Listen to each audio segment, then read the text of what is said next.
무슨 일이 있어요? 제가 점심에 누구 대접하기로 약속을 했다고. 안 그러면 우리 집에 오시면 좋은데 그래요. 우리 집에 와서 나중에 차 한잔 합시다 그러는 거예요. 난 어딘지도 모르는데 주소 가르쳐주니까 자기 집에 오래요. 아니 마누라가 얼마나 이쁘면 그렇게 보여주고 싶어갖고 처음 본 난 사람한테 자랑을 하고 그 다음날 차 마시러 집에 오라고 그러겠어요. 그래서 내가 아직까지 안 갔어요. 시샘이 커서.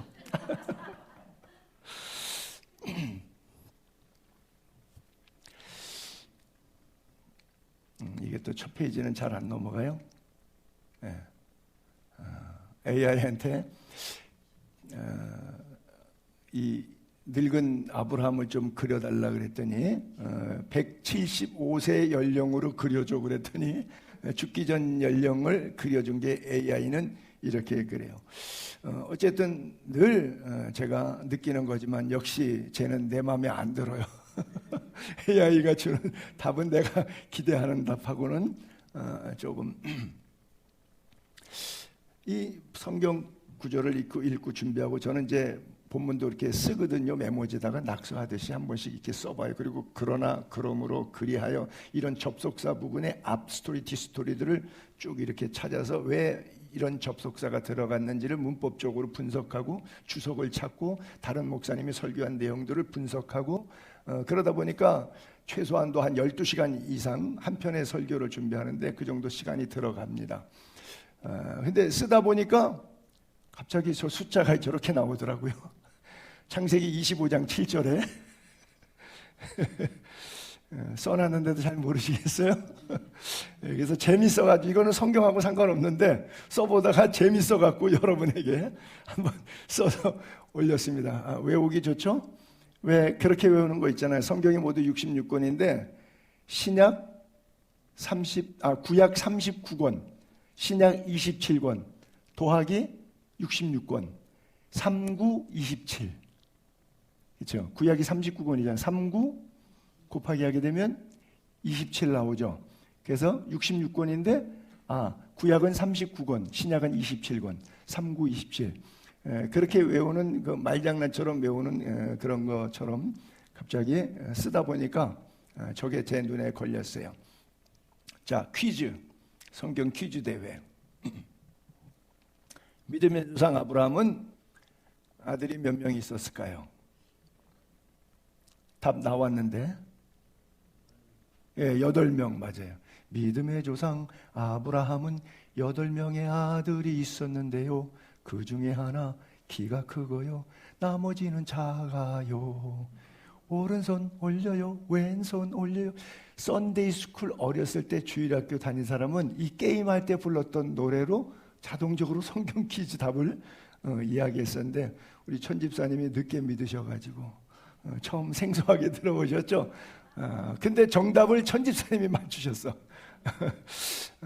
그래, 수적으로 굉장히 강해요. 돈 잘 쓰실 것 같아요.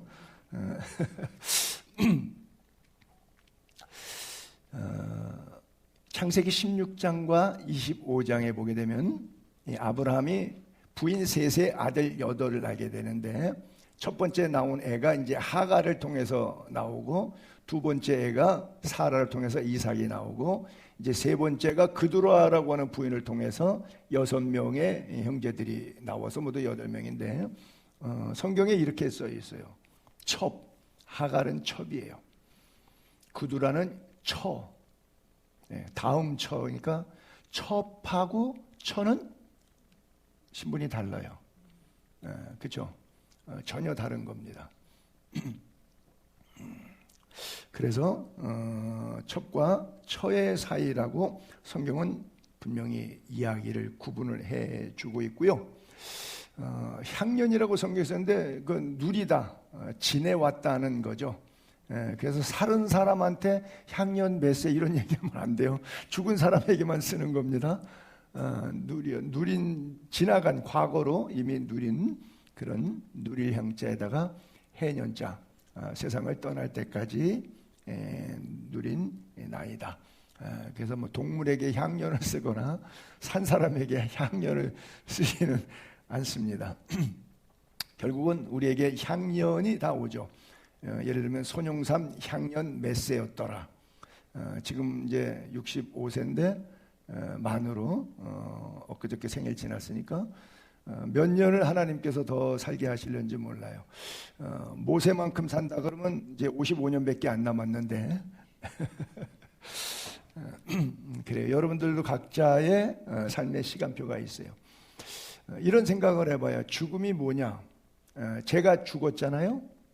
그러면 제가 저만 갖고 있는 비망록이라 그럴까, 통장의 비밀번호라 그럴까, 나만 비자금이나 비상금으로 몰래 감춰둔 거 있죠. 배우자도 모르고 형제도 모르고 집안에 아무도 모르는 거, 그렇죠? 나만 알고 있는 거 있잖아요. 근데 그거를 남이 보는 거, 이게 죽음이에요. 그렇죠? 죽고 나면 내가 원하던 원치 않던 사망신고서 갖다 내면 금융기관을 통해서 다 숨은 재산, 주민등록번호 되고 다 나와요. 우리 정혜석 권사님 남편 돌아가신 다음에 뭐 다 나오죠? 몰랐던 거 많이 있었어요? 그쵸, 거 봐요. 근데 그 양반이 몰라 지금. 그 양반이 죽어가지고 몰라. 그리고 나도 또 모르는 거 있어요. 그쵸? 우리 동생도 모르고 딸도 모르고 아들도 모르는 거 있어요. 그쵸? 그거 이제 본인이 죽으면 그 양반들이 다 알아 이제. 이게 죽음이에요. 그러니까 얼른 신고해서 자수해서 광명 찾으세요. 이게 바로 향년이라고 하는 단어 속에 담겨진 의미가 있는데, 세월을 시간이라고 하는 헬라어 단어에 많이 들으셨죠. 제가 설교에도 헬라어로 써갖고 인용되는데, 시간이라고 하는 타임이라고 하는 단어가 크로노스와 카이로스라고 하는 두 개의 단어를 써요. 크로노스는 그냥 지나간 세월이에요. 카이로스는 창조적으로 뭔가 만드는데 의미 있게 보낸 시간이에요. 그것을 굳이 아브라함의 향년 175세로 된다 그러면 태어나서 75세 하나님의 부름받기 전까지 갈대아 우르와 하란 땅에 살았을 때, 가나안 땅 약속의 땅에 오기 전에, 소명받기 전에의 삶은 성경에 기록이 별로 없어요. 알 수도 없어요. 어디에 살았다는 것만 나오고 아버지를 통해서 몇 살에 태어난 것만 나오는데, 그러나 75세까지는 늙었어요. 시간이 지났어요. 그것은 크로노스의 시간이에요. 잡아먹는 시간. 그냥 의미 없이 아무것도 안 해도 그냥 지나가는 시간이에요. 그런데 나머지 100년은 카이로스의 신앙이었어요. 하나님의 부르심을 받고, 불렀을 때는 주인이 마당새에게 불러놓고 심부름을 시키듯이 하나님의 사명을 감당하는 시간이었어요. 그런데 그 사명을 감당하는 가운데 좌충우돌하면서 많은 문제가 있었는데, 하나님의 명령대로 약속대로 믿음으로 행하지 않고 거기에 자아가, 내가 존재하다 보니까 자아의 신앙생활을 하다 보니까 고통도 어려움도 힘든 순간들도 있었다라고 하는 것이죠.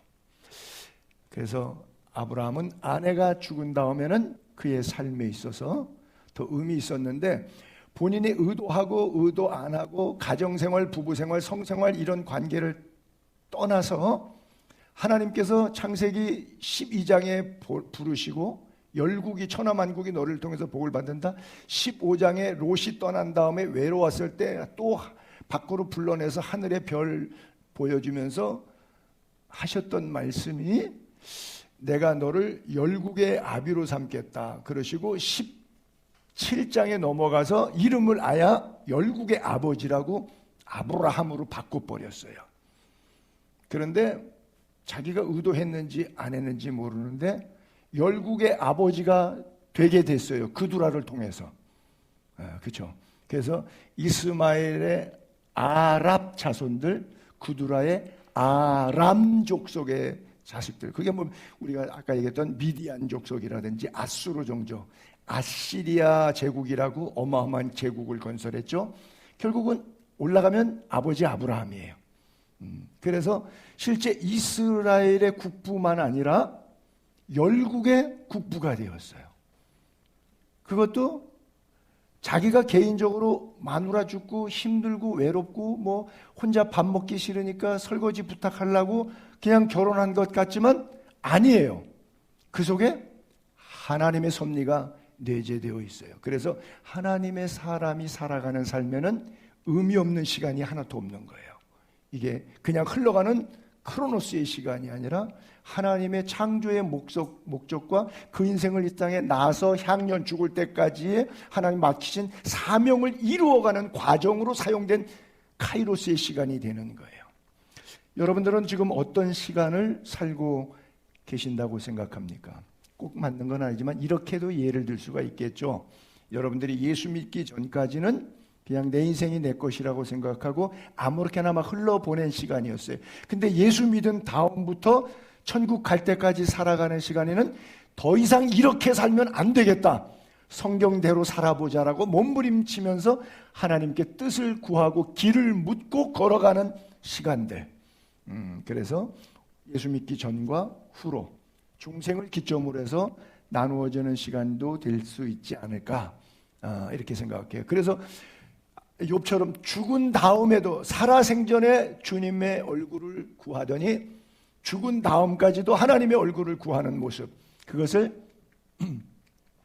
이게 또 어떤 때 이 배터리 갈 때가 돼서 그런가 안 넘어가네. 초상집에 가는 것이 잔치집에 가는 것보다 낫다. 모든 사람의 끝이 똑같아. 그래서 살아있는 사람은 죽음에 대해서 마음에 유심, 마음을 거기다가 두어야 된다. 그리고 욥이 고백하기를 내 가죽이 벗김을 당한 뒤에도, 이거 죽음을 이렇게 아주 시적으로 표현했네요. 그렇죠? 내가 죽은 후에도라고 하는 표현인데 내 가죽이 벗김을 당한 뒤에도 이렇게 표현했어요. 굉장히 아주 시적으로 멋있게 표현했어요. 내가 육체 밖에서 하나님을 보리라. 육체 밖에서도 하나님을, 죽은 다음까지도 내 삶의 포커스는 하나님 손에 있겠다. 94년도에 첫 번째 안식년을 한 6년 반 만에 한국에 제가 나왔습니다. 그래서 사랑의 교회 옆에, 지금은 롯데 캐슬이 됐는데 옛날에 삼익 아파트였어요.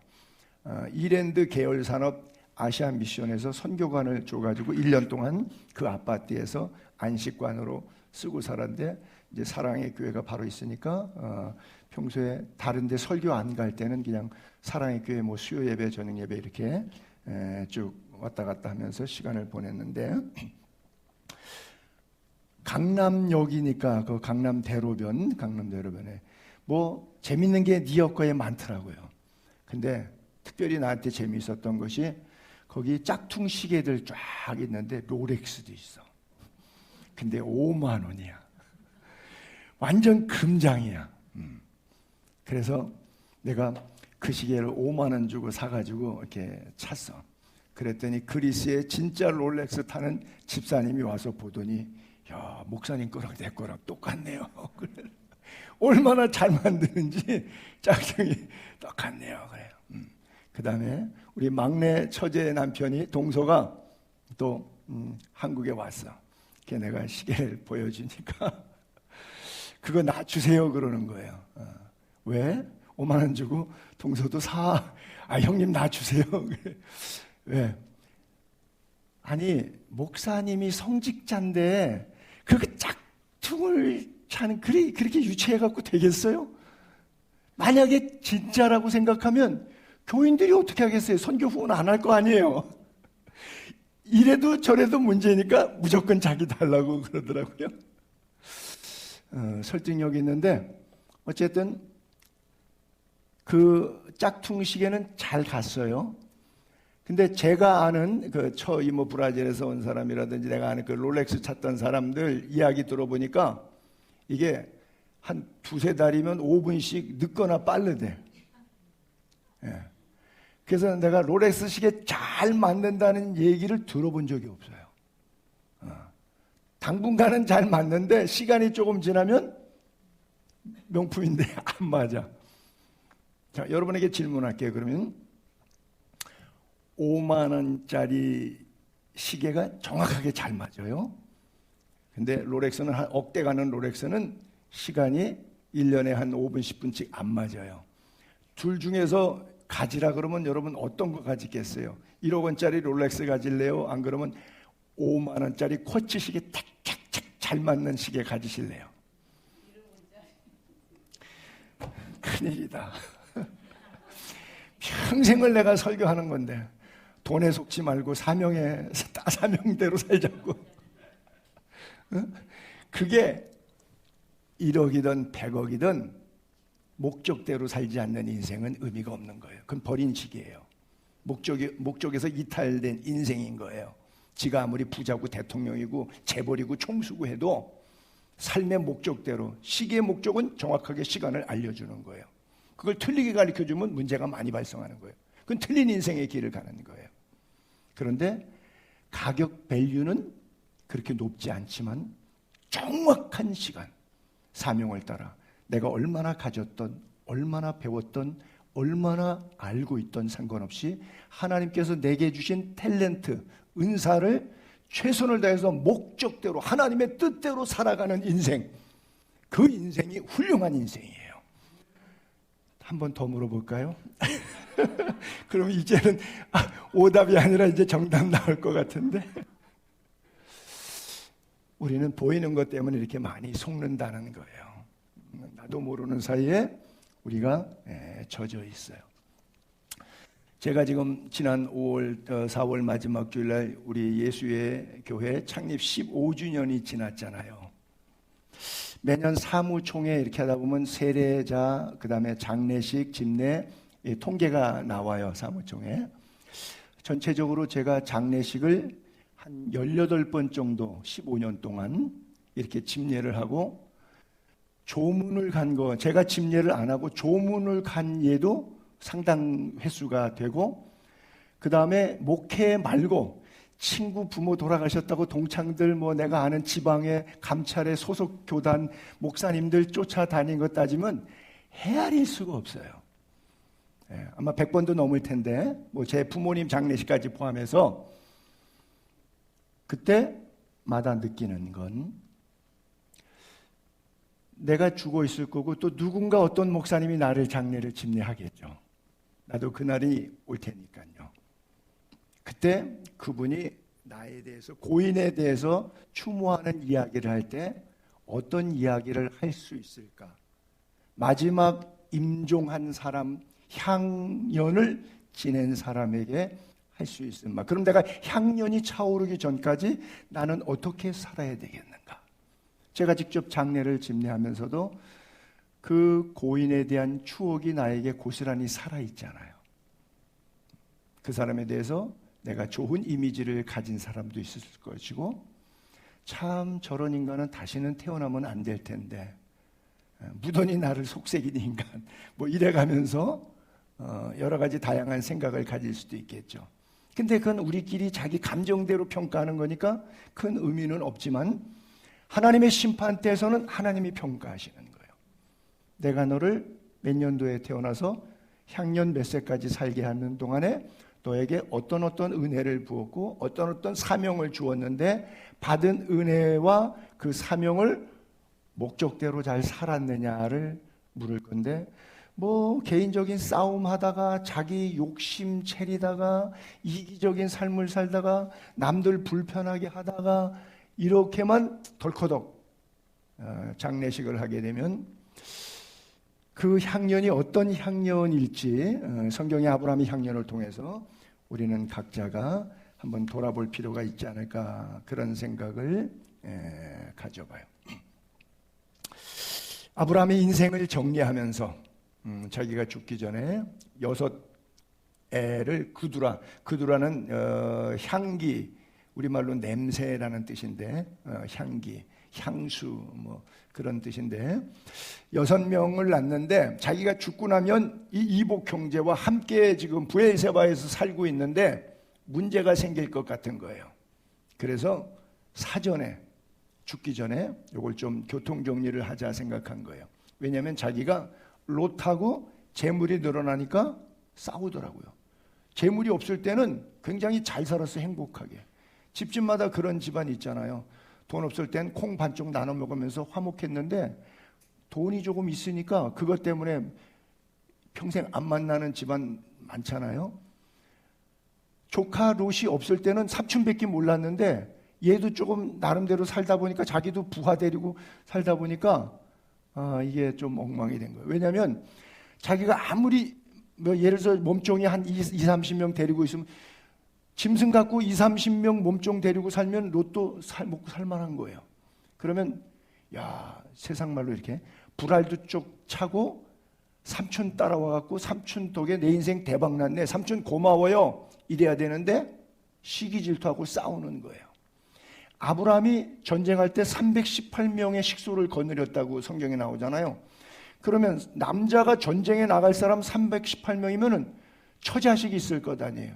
그럼 부인이면 곱하기 2, 자식 한 2명씩만 있다고 쳐도 곱하기 3, 그렇게 되면 최소한도 1200명 이상이 새끼를 솥단지 걸어서 1200명이 밥 먹고 사는 집안이면 아브라함이 얼마나 부자예요. 그러니까 자기 몇십 명 몸종 데리고 있는 건 조카가 롯이 마음에 안 드는 거예요. 자기로도 감사해야 되는데. 그래갖고 결국 갈라졌잖아요. 그래서 요게 지금은 애들이니까 형제지간에 저렇게 잘 놀고 돈이 없으니까 그냥 콩 반쪽 나눠 먹는데 얘들이 크고 시집 장가 가고 돈이 좀 생기면 이것들이 전쟁 나게 생겼구나 알은 거예요. 왜? 자기 조카 롯 사건을 통해서 이미 경험했기 때문에. 그리고 이스마엘이 만 13살 더 형이거든요. 그러다 보니까 이스마엘이 이삭을 막 놀리고 이래가지고 이것도 내보냈단 말이에요. 그러니까 그두라의 6명의 자녀면 이삭하고 6대1이에요. 6 형제가 이복 형제니까 이 이삭하고 6대1로 싸우면 이삭이 깨지는 거예요. 안 되겠다. 약속의 자녀를 아브라함의 씨가 다 그 자녀가 아니라 오직 이삭으로부터 난 자라야 내 씨라 불리리라 하셨으니 곧 육신의 자녀가 하나님의 자녀가 아니고 오직 약속의 자녀가 씨로 여기심을 받는다. 이 하나님의 말씀이 이미 아브라함에게 생애에 절절히 있었기 때문에 이거를 어디로 가냐면 에덴의 동쪽처럼 동방으로 갔어요. 그럼 여러분들이 지도를 연상 머릿속에 넣으면 팔레스타인, 브엘세바, 예루살렘 밑에 사해 옆쪽으로 브엘세바에 살았는데 거기서 동쪽이면 요단강 사해바다 건너서 요르단 땅과 그 아래로 내려가면 아라비아 반도, 사우디아라비아, 지금 뭐 카타르, 오만, 유나이티드 아랍 에미레이트 이런 나라들이 되는 거죠. 여기로 다 흩어진 거예요. 그리고 약간 북쪽으로 올라가면 시리아 쪽이 된 거예요. 그런 식으로 해서 전부 다 흩어서 지금 그 후예들이 지금 거기 그대로 살고 있죠. 우리가 지리적으로 이해하듯이 그렇게 사는데 이거를 그렇게 흩은 게 바로 아브라함이 아마 기도하는 가운데 이게 하나님의 선한 뜻을 이루는데 내가 열국의 아비가 되고 열국에 흩어지고 그리고 또 분쟁이 없이 이삭이 어려움 당하지 않도록 6대1 싸움을 좀 미연에 방지하자. 왜? 거리두기 하자. 사실 형제지간에도 영적으로 늘 안 맞으면 할 수 없이 거리두기 해야 될 때가 있어요. 형제지간에 다 화목하게 잘 지내야 돼요. 근데 영적으로 신앙적인 핍박이 너무 오면 할 수 없이 어느 정도 거리두기 할 수밖에 없어요. 그리고 거리두기 해놓고 하나님께 마음을 만져주시도록 기도하면 돼요. 이것도 성경적인 하나의 방법으로 오늘 우리에게 교훈을 주고 있는 거예요. 지난주에 뉴스 보니까 엊그저께 뉴스 같은데 의정부의 한 아파트에서 형이 동생을 칼로 찔러 죽이고 자기는 아파트에 뛰어내려서 투신 자살해서 죽었더라고요. 혹시 아마 뉴스 보신 분들 기억나실는지 몰라요. 의정부 아파트 형제가 있었던 사건 얘기예요. 걔네들이 응앙 태어나고 형 그러고 유치원 다니고 같이 한 집에서 엄마 아빠 밥 먹고 소풍 다닐 때 몇 년 후에 그러니까 동생이 40살이라고 하는 거 보니까 형도 뭐 고 1, 2년, 3, 4년 더 터울릴는지 모르겠어요. 길어도 10년도 안 될 것 같은데 왜 싸웠는지 모르지만 뻔하죠. 뭐 영삼이 때문에 싸웠을 거예요. 이거 손영삼이 돈입니다. 그래서 나이 40에 4살 때 상상도 못했던 일이 40대 때 과거사로 향년이 되었어요. 자, 그러면 그 향년과 하나님이 의도하신 삶의 향년은 어떤 차이가 있을까요? 그렇다면 나의 향년은 어떤 향년으로 만들어가야 될까요? 아브라함의 생애가 우리에게 주는 이런 교훈들이 있지요. 인생 참 짧죠. 그렇죠? 살아보니까 나는 내가 지하철 공짜로 타게 될 줄을 진짜 몰랐어요. 제가 고등학교를 졸업하고 10년차 계획 뭐 이런 것들을 연차별로 이렇게 세워나갈 때 뭐 30살까지 박사학위 받고 뭐 교수하고 저술 활동하고 뭐 이런 식으로 마음대로 이렇게 막 18살, 19살 때 신학교 1학년 들어가면서 내 인생은 이렇게 만들어갈 것이다. 몇 살에 결혼하고 뭐 애는 몇 낳고 이런 것을 어린 18, 19살짜리 먹은 애가 이제 한번 꿈을 꿔서 일기장에다가 쭉 써놨어요. 뭐 이루어진 것도 있고 이루어지지 않은 것도 있는데 그때 2021년도를 이렇게 계산하니까 제가 한갑까지 이렇게 잡는데 야, 한갑 그런 날은 다시 오지 않을 것 같더라고요. 내가 그걸 적으면서 18, 19살 적으면서 2021년도는 오지 않을 것 같아요. 지금 5년 전에 지나갔는데 오지 않을 것 같아요. 그러면 그 감정 18, 19살 오지도 않을 것 같은 미래 같은 그 감정에 대한 감정을 내가 한 번만 더 이입하면 그때 저는 이 땅에 안 살아 있어요. 진짜로 죽어 있어요. 그런 거죠. 제가 존재하지 않습니다. 모르겠어요. 여러분들은 얼마나 더 저보다 앞서거니 뒤서거니 하시겠죠? 정말 짧아요. 귀뚜라미는 1년밖에 못 살죠. 근데 수명이 한 달, 길게 사는 건 귀뚜라미가 2달 산다고 그래요. 2달밖에 못 살아요. 근데 애벌레 유충으로 땅속에 8개월 있어요. 그리고 한 달 내지 2달 살다가 귀뚜라미가 1년생으로 없어요. 매미는 더하죠. 매미는 짧게 사는 건 7일 살고요. 길게 사는 거는 한 달 살아요. 근데 애벌레에서 나오는 과정에 최단 빨리 나온 케이스가 실험에서 3년 만에 나온 케이스가 있어요. 그리고 최장 늦게 부화된 케이스가 18년 걸린 매미가 있어요. 그러면 짧게 일주일 살기 위해서 길게 18년 동안 땅속에 있었던 매미도 있어요. 향년 일주일을 위해서 18년이 준비된 시간이에요. 나는 하나님 앞에서 얼마나 준비되었고 하나님이 보내신 부르신 부름의 상을 위해서 오늘 어떻게 살고 있는가. 몇 년 남았는지 남은 날 계수할 지혜를 주사 시편 90편에 그렇게 말씀하셨는데 우리가 아무렇게나 사는 것 그런 것이 아니고 정말 의미 있게 하루하루를 아름답게 만들어 갔으면 좋겠어요. 히브리 민족 사람들, 유대인들을 그렇게 주시들을 히브리 사람들 이렇게 표현하죠. 그것은 갈대아 우르에서 티그리스 강과 유프라테스 강 평원인데 그 강을 건너서 하란을 통해서 왔어요.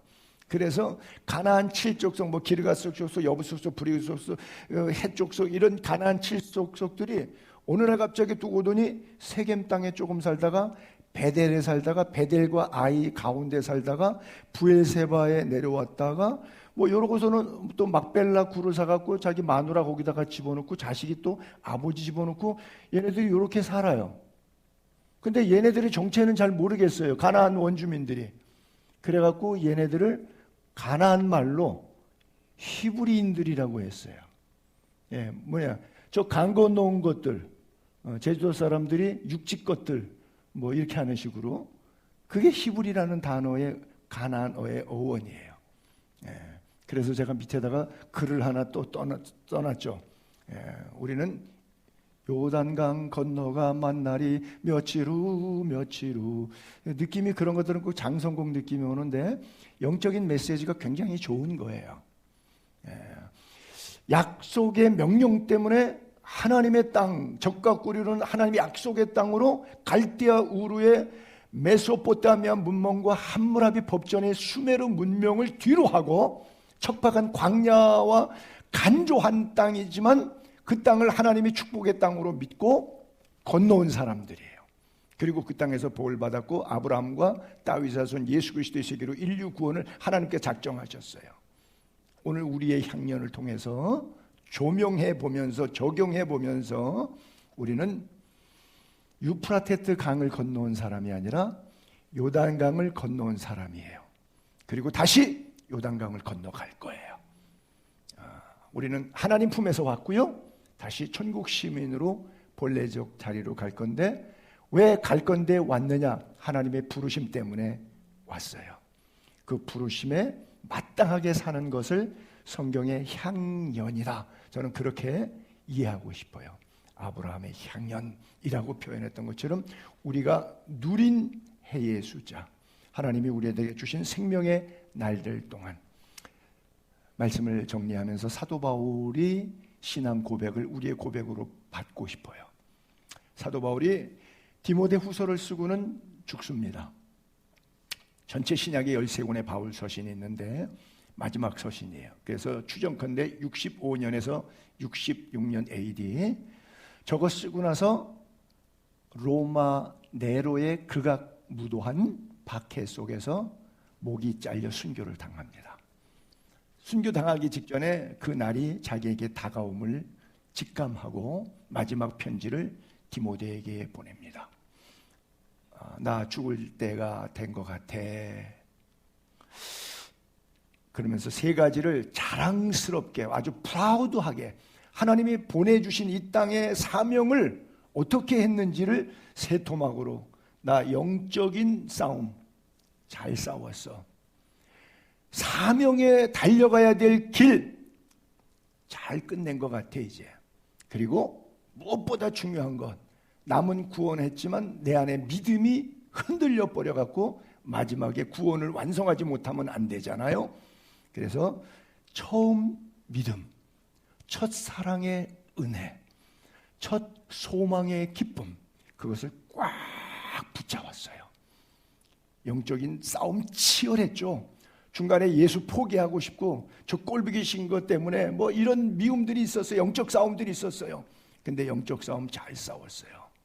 그리고 사명의 길, 목사로서, 장로로서, 권사로서, 집사로서 나에게 주어진 믿음의 길 최선을 다해서 잘 달려갔어요. 그리고 내 안에 남이 뭐라고 말하는 것 상관없이 환경과 사람과 물질에 바람타지 않고 내 안에 계신 예수 그리스도의 십자가 든든히 붙잡고 믿음을 홀로 지켰어요. 잘했죠. 정정당당하게 그렇게 말합니다. 유서입니다. 그리고는 이제 뭐만 남은 거예요. 이후로는 남은 것이 이제 상 받는 것밖에 없어요. 한 달 동안 일했으니까 제일 기다리는 날이 월급날이에요. Payday, someday, someday, payday.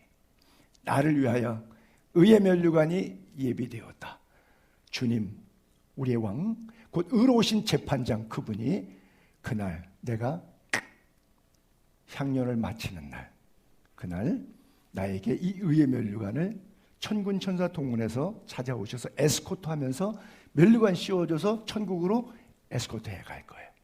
근데 그런 사건은 나에게만 있는 것이 아니라 나처럼 이렇게 살아가는 모든 사람들에게 동일하게 있다. 디모데 너한테도 그런 날은 와. 나하고 영적으로 낳은 30년 가까운 나이 차이가 나지만 내가 30년 앞서니까 먼저 죽겠지만 네가 나보다 30년 더 살겠지만 그 남은 30년 동안 너 나처럼 살아야 돼 라고 하는 이야기를 강력하게 마치 자기 자랑과 같은 표현인데 이렇게 여러분 마지막 날 죽으면서 이렇게 고백할 수 있기를 바라요. 그리고 마지막 딸깍하면서 스데반처럼 또 우리 예수님처럼 아버지 내 영혼을 받으소서, 이렇게 아주 장엄하게 갈 수 있는, 그래서 정말 삶의 시간들이 많지 않지만 우리가 살아도 예수, 죽어도 예수, 그리스도의 향기, 그리스도의 편지, 예수 그리스도의 사랑으로 이 땅을 살아가는 성도님들이 되기를 우리 주 예수 그리스도 이름으로 축복합니다. 기도할게요.